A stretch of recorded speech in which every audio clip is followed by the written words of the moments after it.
Okay, here we are. Dumpster Dive Season 3, and I knew for the premiere I had to do something really cool that people actually like. If you're wondering where Seven Deadly Sins is, well, Netflix decided to break that in half, and me and Di both agreed, no, we're gonna wait till all 24 episodes are out and give its final season a proper full thing instead of breaking it in half, because that's just silly. But don't worry, if you wanted me to get angry and torture myself, I did with this. We'll get to it in a second, but for now, welcome to Dumpster Dive, the series where I talk about an anime's English dub, try breaking down the series as best I can, and we all have a laugh. Maybe you all laugh at me, or laugh because I'm incompetent. I don't know. Take your pick. Anyway, let's get to this, shall we? So, for those who don't know, Higurashi When They Cry, or Higurashi no Nakukoro ni, is a series of visual novels released from Ryokishi 07 and the 07th expansion back from 2002 to 2006. I went through the entire history of it back in our Higurashi When They Cry 06 Dumpster Dive, so I'm not going to completely repeat myself here. All I'll say is I thought, yeah, it had issues, but was probably one of the better visual novel to anime adaptations I've seen. In fact, I know numerous people who actually got into the franchise via the anime and felt like they didn't even have to read the visual novel to understand everything going on. So that's cool. As for me, I went into the series through the visual novel last year after my friend Manslayer Goku gifted it to me on Steam for my birthday, marathoned the hell out of it with a friend, and then immediately went to the anime adaptation, right as this alleged remake was about to start. So yeah, I got into the When They Cry franchise right at the perfect time, I'd say. I had also managed to go through the entirety of Umineko, and at this time I have also finished Kikonia Phase 1. Not bragging or anything, but I will say I've absorbed more When They Cry in the last year than I probably should have. Anyway, now let's talk about Higurashi When They Cry Go, which aired in October of last year to March from Studio Passione, the studio behind High School DxD Season 4, Interspecies Reviewers, and Citrus. Interspecies Reviewers is the important one here for obvious reasons. Everyone remembers that silliness from last year. It doesn't meet company standards, right, Funimation? You figure after this, Passione would immediately never want to work with Funimation again, but no, instead they gave Funimation the rights to license and produce an English dub Higurashi Go later that same year. Why? I'm sorry, I wouldn't side with them ever again. As if that wasn't bad enough, a decade ago now, holy crap, I'm getting old. Anyway, Funimation would let the license for the old Higurashi expire, claiming it wasn't a profitable franchise, so Higurashi Kai never got a dub, aka Season 2. A few years later, Sentai would end up picking the rights up for it, and you figure that means they would have a good shot at getting Higurashi Go. But no! Funimation went in there, sorry Sentai, you got cooked, bitch! Just like they did with Log Horizon Season 3. Anime licensing is stupid. Why does each season have its own license? Anyway, so what is Higurashi Go? Is it a remake? Well, that's what everyone, including myself, thought when watching episode 1. This is one of those shows where I actually was fortunate enough to be able to watch it sub, because a person was kind enough to read through the subs with me. And, yeah, what starts off is a pseudo-recreation of the very first episode of the Dean adaptation from back in 2006. In fact, the ending credits theme for Ep 1 is When They Cry, aka one of the best anime OPs of all time, the original theme for the Dean Higurashi, or Dean Garashi. But it's then revealed at the start of episode 2 that no, this is indeed a sequel to the old Dean anime. Oh, why would you do this? And not to mention what makes it worse is 07th expansion and Funimation, as well as a lot of publications, are claiming you can start here Okay, yes. Tell that to the numerous people claiming that they were heavily confused around the halfway point of the series, not knowing what the hell was going on, when all of a sudden it flashes to the end of the visual novel or the Dean anime without any provocation. Yeah. Anyway, so what is Higurashi about? Again, I broke down a lot of the plot from our other dubs that I've covering this, but I might as well go into a little bit again. We follow Keiichi Maebara as he's just moved to the small town of Hinamizawa. Upon moving here, he joins his school's game club where he meets his friends. Rena, Shion, Mion, Satoko, and Rika. And I know someone's going to be like, but Shion's a part of the... Shut up! We'll get to that. But anyways, he soon finds out that not everything in this small town is as peaceful or nice as it seems, as he hears rumors and incidents that have happened over the past several years of every single time on the night of Watanagashi Festival, or Cotton Drifting Festival, if you want to be an English person like me, someone ends up going missing and or getting murdered, or both.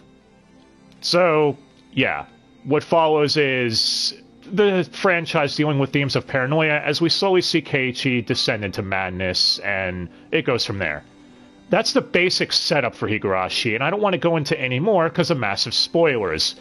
Which is why I'd highly suggest not watching Higurashi Go before watching this, or, yeah, until you watch the Dean adaptation or read the original visual novel. I know some people are like, oh, that's gatekeeping. No, it's just trying to keep you from getting completely confused or lost, and or getting frustrated at the series because, yeah, Higurashi Go is kind of one of those things where I'm in the middle on of whether I'm angry at it or not for doing this. On one hand, part of me is glad it's a sequel, because it's really cool to, you know, follow up on where the VN left off. But on the other hand, the marketing for this was implying you could start here, when I realistically don't think you can.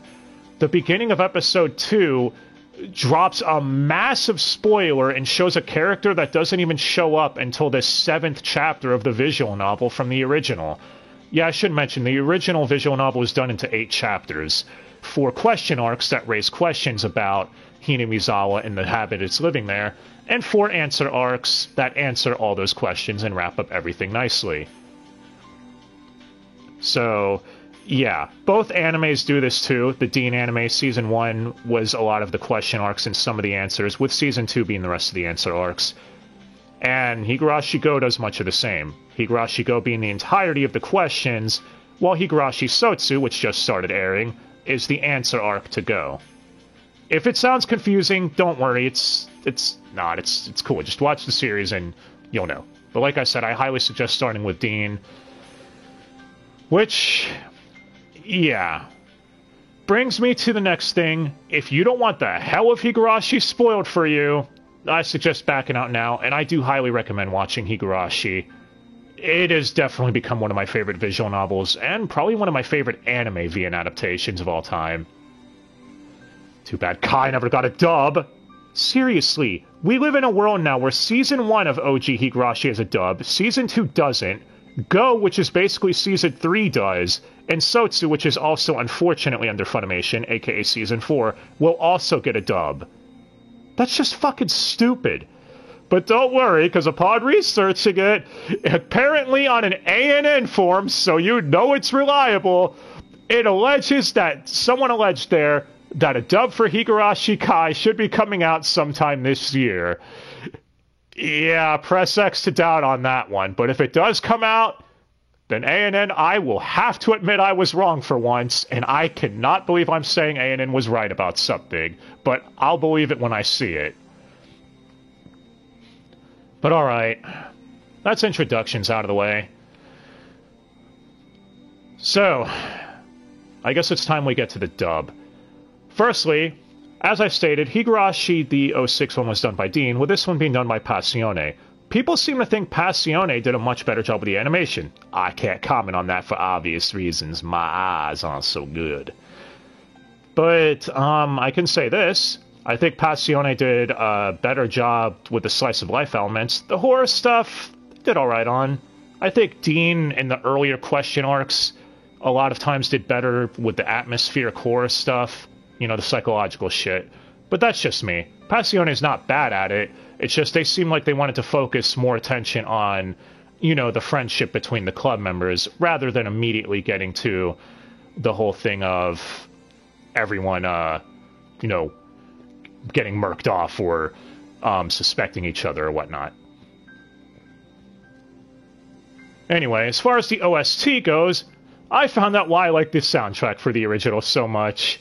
So, I did say before, I don't know why they don't use the visual novel's OST as well as the anime OST. That'd be cool if they used a mix, but nah, they didn't. The anime has its own OST, with Kenji Kawai at the helm. Yeah, his name's Kawai. I guess he's cute. But, Kenji Kawai is known for doing a lot of soundtracks, but his most famous one is probably Ghost in the Shell. Yeah, the movie.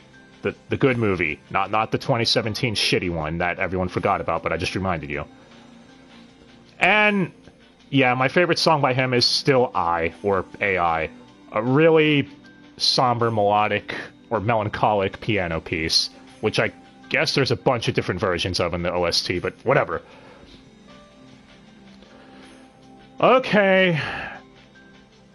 I've tried procrastinating long enough. It's time we get to the English dub. Now, the old dub was produced out of Bang Zoom, from what I looked up, and from what I researched from last time and what I can recall. But this dub, Funimation decided to do it in-house, so no one comes back except for 2 people. We'll get to them in time. With everyone else being brand new to the Higurashi franchise. And also, from what I looked up, a lot of the cast seem to be fans of the source material, including the original anime, manga, and visual novel. So they know their shit in what they're doing here. Yeah, press X to doubt on that one as well. Anyway, remember what I said about how the anime of Go ran from October to March of 2021. Or October 2020 to 2021, you know what I mean? With the dub premiering in November of 2020 and running all the way until June. We have 2 weeks ago now at the time of this. What the fuck? It took you guys almost 9 months to get this dub out? Damn, Funimation. I know you're slow at all, but shit. Come on. But alright. Helming the ADR directorial positions would be Michelle Rojas, who I believe this is her first time ever ADR directing, and it shows, we'll get to that, and Afayu, if I'm pronouncing that correctly. If I'm not, I'm sorry, don't hurt me, please. But, yeah, she is known for ADR directing Quintessential Quintuplets. Oh god, I'm gonna have to get to that show at some point, aren't I? As well as a few other franchises. But we'll get to the problems I have with these 2 in this dub in a bit. Lots of foreshadowing going on. So first on our main cast list, we have our main man, Keiichi Maebara. Or as several people on the cast list keep getting his name wrong, calling him Maebara, Keiichi. Like, they can't pick a pronunciation for his name, and that's the theme with this dub. Get used to that. He was Grant George in the original, but he is now voiced by Koi Dao, who we've covered here before. He's the voice of Albedo in Genshin Impact, Kuroko from Kuroko's Basketball. I seriously need to cover that series. I'm going to wait till Season 3 is done, though. As well as Kiriyama, if that is how you pronounce that name, from March Comes In Like a Lion. That's another show that's been requested. And to be honest, Koi Dao is one of the best people in this cast list. He sounds exactly like Weebinese Keiichi. Like, if the Japanese dude, voice of Keiichi, spoke in perfect English, this is probably what he would sound like. So, props to Koi Dao. Do I think he's better than Grant George? Yeah, probably. The thing is, though, is the original dub was marred with production issues and behind-the-scenes bullshit with Geneon on their back foot, so who knows if Grant George could have done better if given more time to actually get the role going. But either way, as of right now, I really like Koi Dao's portrayal. After him, we have, alright, Rika. Rika is, again, major spoilers, you've been warned. Rika is the original time looper, or world looper if you want to call her that.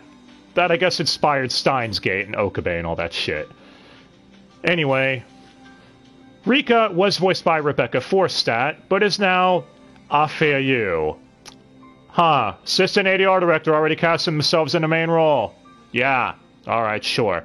Afeayu is known for voicing Marie in Black Clover, Kukuri in Sugimomo, and young Shigure in the Fruits Basket 2019 adaptation. Probably other stuff too, but fuck it, we'll be here all day because there's a lot of people to get through, so excuse me if I only name off a few things for these people this time. Now, this is one where I think Afeayu does better, yet worse than the OG at the same time. Let me explain. Rika's a character that has a high-pitched moe voice, and when she's in, I guess you'd call it, serious witch mode, or whatever you want to call it, she has a very deep voice and gets super serious and edgy. I think Afeayu does great as that voice, but as far as the moe, you know, cutesy voice and the whole Nipa thing, I think Rebecca Forstadt did that voice better. So, yeah. I don't know, man. Like, would I want them to be voiced by two different people for that, though? That'd just be silly. So, I don't know. I guess I could go either way with whoever voices Rika here at this point. Anyway, after her, we have Mion and Shion Sonozaki, the twins. One being the tomboy, and the other being very flirtatious and a waitress and all that shit. In the original dub, it was Megan Hollingshead. You know, Rangiku. Well, in this dub, it's Michelle Rojas. Aha, so the main ADR director casted herself as two main characters. Alright, sure. Again, the twins being the same voice actor is fine. That's how it's supposed to be here for Higurashi. That's fine.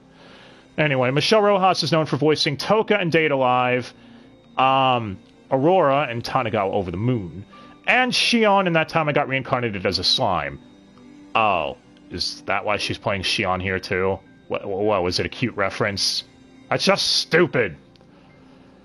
Anyway, as far as my opinion on Mion and Shion with her, I prefer Megan Hollingshead all the way here. A lot of people seem to debate which one is better with this one, but I have seen people actually agree with me for once. That's nice. It's nice to feel agreed with. But some people say that Michelle makes the twins' voice too deep for the character, which is funny because Megan Hollingshead, some people said, made Mion sound a lot older than she was, but now they're complaining about Michelle Rojas for making that problem even worse. Figure that one out. But I do agree here. I honestly think Megan did a good job sounding closer to the Weebanese, now that I've heard a lot of it, seeing this show in sub, than Michelle Rojas did. And I know someone out there's like, well, when are you going to get to the script problems? Later. Gotta wrap these guys up first. But yeah, so this is one where I prefer the old dub. Now after her, we have Satoko, the Trap Master. Now, I don't mean she's a trap. Pretty sure she's not. I don't know. I just mean she's, like, setting traps and is a massive troll. Anyway, she was voiced by Jenny Kwan. Now she is Brittany, I Hate Fandubs Lotta, who you all would probably know as Riko, if that's how you pronounce that correctly, in Made in Abyss. That's another show that's been requested. Ichigo from Darling in the Franxx, or Darling in the Cucks, as me and Dai like to call it, and Yuzuriha in Dr. Stone. Hey, she was also in Interspecies Reviewers. I feel like I should mention that just to be a dick. But, yeah. As far as this one, yeah, I gotta hand it to Brittany Lotta. She sounds a lot closer to the Japanese one here. Either voice actress did a fair job with Satoko, in my opinion, but Brittany Lotta nails her laugh that she has, as well as just trying to come across cutesy while also being a troll at the same time. And also, I already gave spoiler warning, when you see Satoko go insane later on and become full-on yandere by the end of the series, I think Brittany Lotta brought her A game here. So, hats off there. After her, we have Hanyo. This is the character that I mentioned earlier who doesn't show up until chapter 6/7 of the original visual novel. who is Rika's friend, or I guess the spirit of Oyashiro, the deity of the town, Hinamizawa. She never had a dubbed voice in the original, so thankfully I don't have to compare her to anyone. But here she is voiced by Xanthe Huynh, or the Xanther Panther as I like to call her. She's known for voicing Haru from Persona 5, Menma from Anohana, Alika Zaldi from Hunter x Hunter, and Marion from Fire Emblem Three Houses. Always comes back for Fire Emblem, man. But, yeah, she did alright. The thing is Hanyo got barely anything to work with here because she was only in 2, maybe 3 episodes. So, holy shit. Just thundered really bad outside. Anyway, yeah. I think Xanthe did an alright job with Hanyo, but it's not much to go off of. So, if given more time, maybe, like, if they do go back and dub Season 2, I can give a more fair opinion on her. After her, we have Oishi, the detective, working the case. He went from John Snyder to Mark Stoddard. Mark Stoddard is known for voicing Dr. Brief in DBZ Kai and Super, as well as Hans von Zeiter, if I'm pronouncing that correctly. Oh god, I had to say German, and I don't know what I did, from Saga of Tanya the Evil. But yeah, those are probably 2 of his most major roles. And gonna be honest, prefer John Snyder all the way. Mark Stoddard cannot pronounce Keiichi's last name to save his life. He also calls Rena Ryugu, who we're gonna get to next, because I know someone's about to ask that. He calls her Rena Rugu. Like, yeah, that's more of an ADR directorial or, I guess, problem. But either way, I also think John Snyder did a great job sounding more like a chain smoker than Mark does. Mark Stoddard doesn't have the whole smoking, trying to sound like a smoker thing down, I feel. In fact, I feel Brian Massey would have been a much better Oishi than Mark Stoddard, but he voices someone else on the cast list that we're going to get to soon. So, this is a point for the old dub. Next. Holy shit. Sorry. If you heard that, that was fuck thunder, man. Thunderstorm. Anyway, next we have Rena. Melanie in the original to Emmy Lowe. Emmy Lowe is known for voicing Hototo in Appare Ranman, Natsume in Free, and Kate in Shadow's House. She's also, God, how do I pronounce that? Makahara and Kaguya-sama? Yeah, Kazu Makahara and Kaguya-sama Love is War. I actually do think she does a much better job as Rena. Melanie wasn't bad, but she had the problem of constantly changing her fucking voice and pitch every couple of episodes, which again could be down to direction, that's true. But this time the pitch was way more consistent.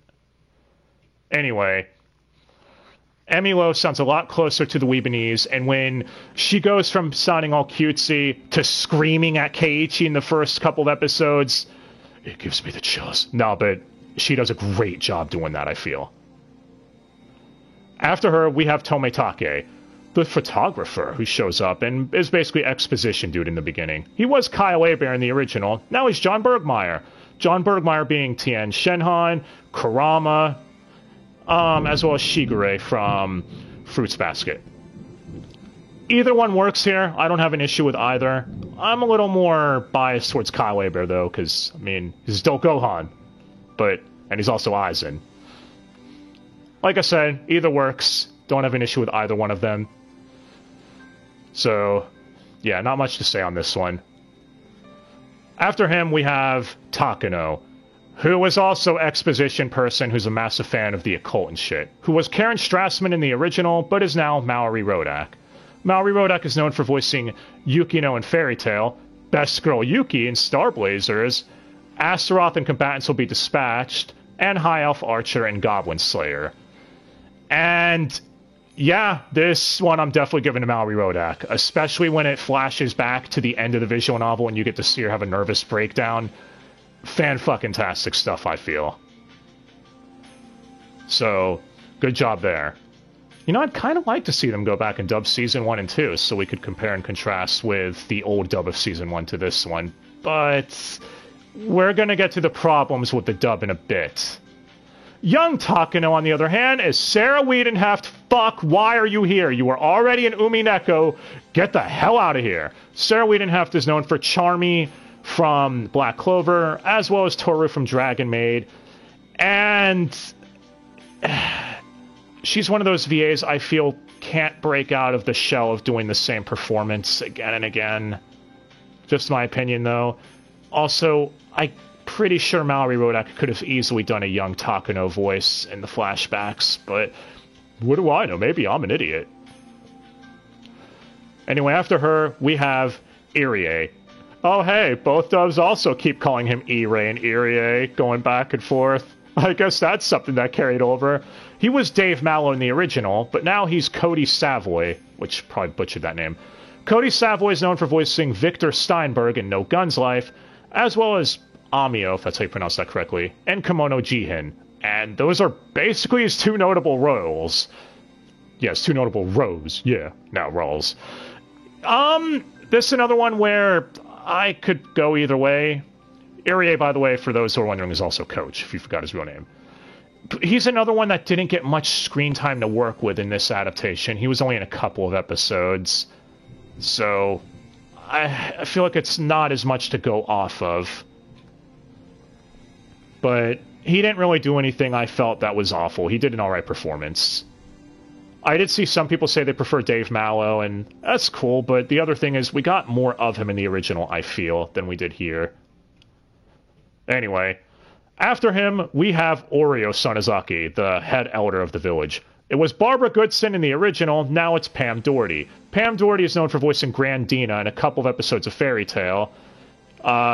She's known for voicing Kazuha? Kazuha Sato in Beck Mongolian Chop Squad and Big Mama in One Piece. And she does alright. Again, though, you're competing with Barbara fucking Goodson, so this is one that I feel is kind of no contest. Barbara Goodson knows how to get angry and pissed off immediately, and she's a fucking legend, alright? This isn't really a fair comparison. Pam Doherty didn't give a bad performance, but if we're comparing it here, which I guess is kind of the fun at this point, you all get the idea. Also, we didn't get much Oreo this go-around either, so it's, again, hard to go based on her performance here and how she could have done. But as of right now, sticking with the old double for this person. Next, we have Teppei Hojo. Was Steve Kramer in the original, but is now Brian Massey, as I mentioned, he'd be coming up. Brian Massey is known for voicing Rades, just Rades, in Black Clover, Kane in Fairy Tail, and Dick Gumshoe in Ace Attorney. This is why I feel he would have also made a great Oishi. Don't get me wrong, he is fantastic as Teppei. In fact, I prefer him as Teppei. He's foul-mouthed, swears a lot, like a sailor, kind of like me. But, yeah, in his more serious moments in the back half of the series, Brian Massey does a fantastic job. Like I said, though, Brian Massey has the voice that sounds like he could easily pull off a chain smoker and would have fit well with Oishi, especially since it would have been a great reference with the whole Dick Gumshoe thing in the Ace Attorney anime. But this is fine too. After him, we have Akasaka, the rookie up-and-coming detective from, I guess, the prequel chapter or chapter 4 of the original series, who makes a slight cameo here. Yeah, I'd call it a cameo. He's barely in like 5 minutes. He was Patrick Seitz in the original, but now he's Alex Lee. Alex Lee is known for Arnos Vodagoat in The Misfit of Demon King and Academy, Zenitsu and Demon Slayer, and Kazuya in Rent a Girlfriend. And he does alright. Again, we barely get anything from him because he's here for 5 minutes. So I said we need more, man. But, yeah, I don't have any issue with him. He's alright. Next, we have Okanogi. His, I guess, pseudo-rival character, for those who've seen the visual novel and the old anime. And Okanogi is Patrick Seitz. Okay, I gotta be honest, that's kind of amazing. I'll give props for that, at least. They took Akasaka's original voice actor and swapped him out with his rival. This would be like if, I guess, Black Clover came back and they swapped, like, with a new dub, and they swapped Dallas Reed as Asta around to Yuno, and Micah Salazar was Asta. It's that kind of silly. Maybe not on the same scale, but you get what I mean. And Patrick Seitz, I feel, does a great job as Okanogi. If y'all don't know who Patrick Seitz is, he's Endeavor from My Hero Academia, Dante in Black Clover, Loxus in Fairy Tail. Do I need to go on? Ragnar and BlazBlue, I had to mention that. Only a couple of people left. Only a couple of people left. So I told you guys, and if you're wondering why I'm not listing off who the original voice actors were, like Grant George and all that stuff, because I already did that before, and doing so would be covering old ground at this point. But, yeah, Okanogi didn't have an original voice actor in the old anime. Well, he did, but I couldn't find out who it was. So, if someone knows, please tell me. I'd be very curious to know. And now we come to the big slap in the face. By that I mean, for those who are Higurashi only fans, the moment where they were really fucking confused. Eiwa.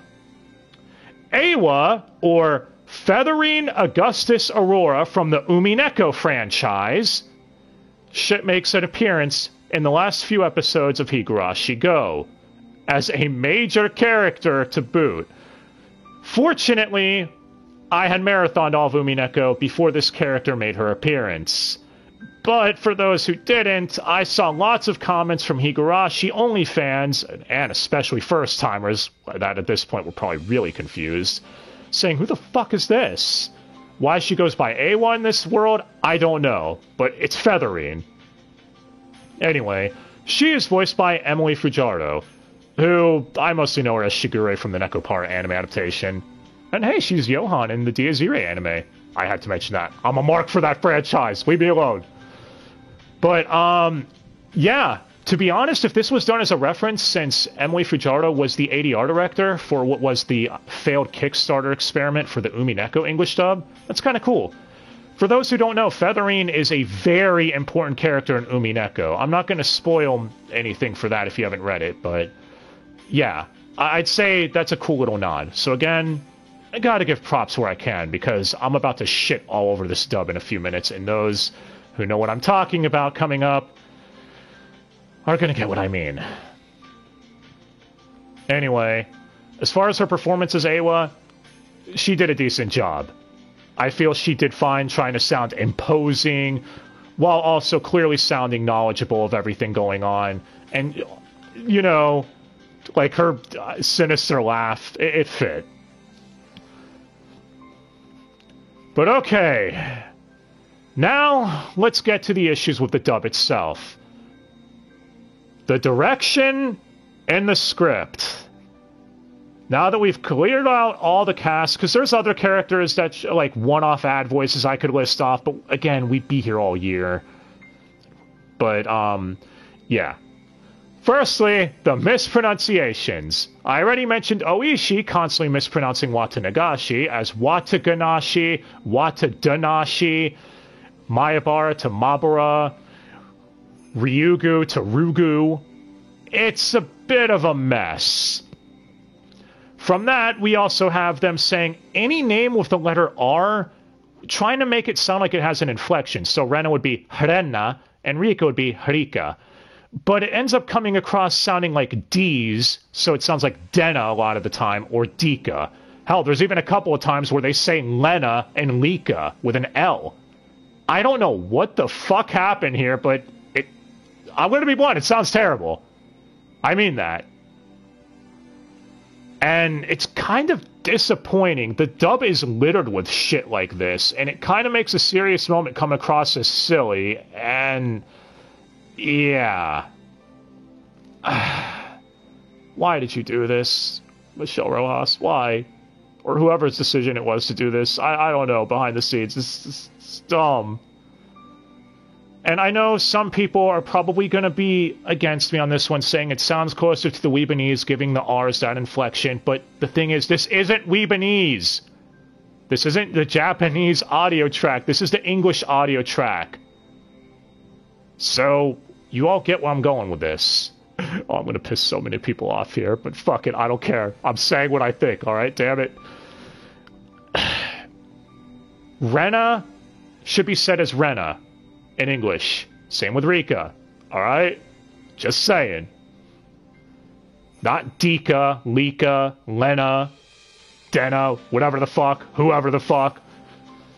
And the funny thing is I saw Michelle Rojas make a comment on Twitter that a lot of the mispronunciations for Watanagashi were because they had to rush the dub out and didn't have enough time to do more than 1 or 2 takes. The fuck? Okay. That would make sense if the dub was only a couple episodes behind, but keep in mind, the sub ended in March, the dub ended 3 months later, which means you all had more than enough time and were clearly not rushing this shit out the door. And if you were, why? You already missed a chance to simuldub this around the same time as the Japanese with how far you fell behind. So why not take your time and make the dub the best it can be? But hey, at least Mike McFarlane's also in both dubs. That's kind of cool, I guess. Yeah, him and Patrick Seitz are the only 2 that return. Which is weird, because from when I looked up, Wikipedia says Patrick Seitz is the only one in both dubs. No, Mike McFarlane's in both, too. He was ad voices across both dubs, but whatever. It's neither here nor there.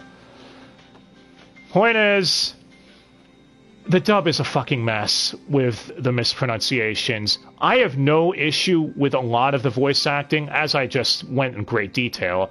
A lot of them I think sound damn good and better than the old dub, for obvious reasons. The old dub is a bit silly at times. Even back by 2007 standards, it had its issues. But this is 2021. There shouldn't be any issues with dubs at this point anymore, yet we're still having the same problems. Mispronunciations across the board, weird scripting across the board, and just lack of polish. Kind of ironic that both dubs of the Higurashi franchise will be marred by behind-the-scenes production and directorial decisions. Hell, actually, Umineko had the same issue too, didn't it? We don't even know why the hell that dub project fell apart. What is with the When They Cry franchise being cursed when it comes to English dubs? And look, I know I'm ranting a lot here, but try to picture your favorite franchise, alright? Or one of your favorite franchises. And its first anime adaptation had a bit of a rough start with its English dub that people still meme with lines like, "Why is so many kids Twister?" and all this other dumb shit that people make fun of to this day.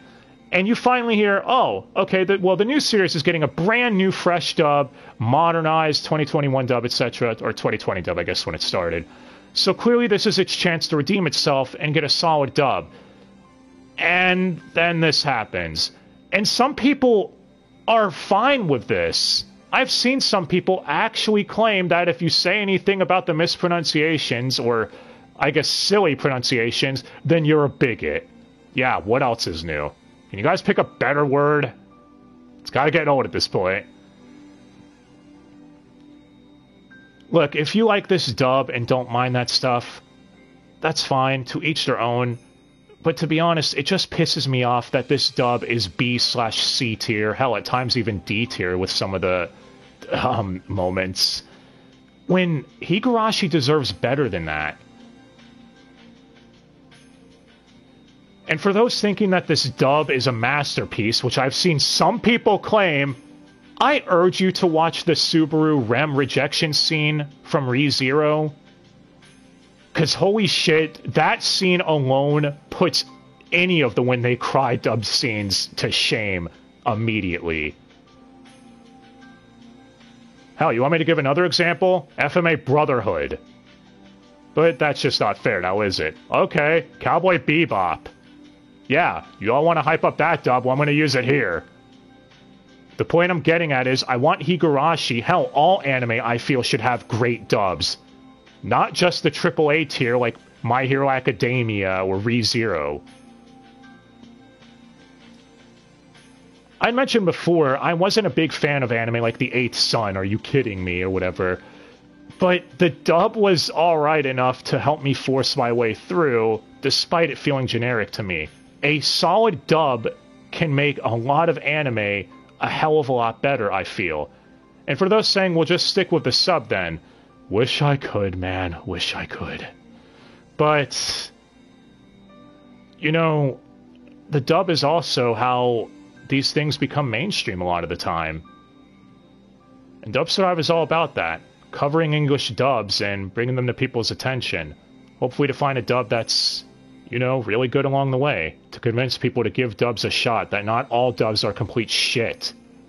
Because I've seen that thrown around a lot, that dubs are all terrible and not worth watching, which I can't agree with that. Despite this piece of shit. Sorry, gotta calm down. Anyway, gonna be honest, I don't think Michelle Rojas should ADR direct again. Just saying. As a voice actor, she's fine. I've heard some of her work. She sounds great. She's great as Toka, great as Shion and Slime. As far as the twins here, but I don't know. A lot of her ADR direct decisions are weird to me. That's just me, though. If you disagree, that's cool. But, yeah. Also, what the fuck is with people claiming that if you're not a fan of this dub, clearly you're a fan of 4Kids dubs? The fuck? How does that make sense? I saw some people claiming that too. Anyway. As far as Higurashi Go itself, though, and my thoughts on it, dub aside, I mentioned before, mixed on it. I don't think new people should start here, or could, and the way it was marketed for that was terrible. Hell, when Awa shows up, she literally calls Satoko Veer, as in Veer from Ciconia, or Kikonia, and also says, maybe you'll know me as, or if I call you Specimen LD, as in Lambda Delta from Umineko. In fact, Satoko even ends the franchise of Higurashi Go, or the season, by claiming, well, all of my desires will come true, for after all, it's a certainty. Ah, I see what you did there, because in Umineko, Lambda Delta's which certainty. I get it. And if anyone's going to say massive spoiler, it's really not. You find that out immediately, like partway in Umineko. So, I think Higurashi Go, a lot of people theorize Go and Sotsu, which is currently airing right now in Weebnese, are leading into Umineko. I could see that being the case. That's kind of cool, I guess, bridging these universes together. I just hope it's done in a way that isn't completely confusing. Which, speaking of Sots, or Sotsu, however you want to pronounce it, can't wait for that. And don't worry, I'll be covering the dub here. Which, to be fair, the MVP for this dub, I have to give it to Brittany Latta. I was mulling it over as to who I'd give it to between Koidao, Emilo, and Brittany Latta, because all three of them I feel did a fantastic job. It has to go to Brittany Latta, particularly for the back half of the series, when you slowly see Satoko descending into madness. I feel she did a fantastic job with that. But hey, since the first part of Sots is focusing on Rena, we'll get a lot of seeing how Emilo can, you know, up her game a bit. That'd be kind of cool. But please, stop with the Denas, Dikas, that's all I ask. Is that too much? And I guess maybe Oishi, please don't call her Rugu. It's Ryugu. And I can't believe I had to go full weeb on a dub. I tried refraining from doing that, but this dub made me do it, man. Made me do it. But I'm talking in circles now. Let me know what you all thought of Higurashi Go, the franchise as a whole. And if you agree with me about the dub being a bit of a mixed bag to at times completely botched. Because, again, the voice acting is fine. It's everything else around it that I feel is a fucking mess. Well, I guess voice acting's mostly fine. There are some misses here. But you get the idea. And this isn't even the last time we're covering Higurashi, since we know Sots will get a dub. And if that ANN dude is right, or that rando on ANN, about Kai getting a dub, we'll be back with that too. In fact, you know what? I'll say it right here. If Higurashi Kai and the OVA's Higurashi Rei get a full English dub, perhaps we'll do a full retrospective, chapter by chapter, arc by arc, of the Higurashi franchise. Especially because I wouldn't mind watching that series again. In fact, that's what actually happened here and why this took so long to come out. Yeah, this episode was supposed to be out a few days ago, but I kind of got addicted to watching all of the Higurashi dubbed content from the '06 anime and Go again, because fucking good series. But, yeah. Anyways. Till next time, guys, and like I said, let me know what you think of this franchise. Let me know what you think of Higurashi as a whole, and if you have any theories, let me know down below. Maybe I'll make a theory vid, I don't know. But yeah. As far as the dub, let me know your thoughts on it, I guess, and who you thought MVP of the dub was and all that stuff. And if you have any series you want us to cover, well then, let me know, and maybe we'll get to them at some point. Next time, well, we'll see what we're doing. I don't know yet. Till then, though, thank you all again so much for watching. Hope you all have a great day, and thanks for putting up with my ranting a bit.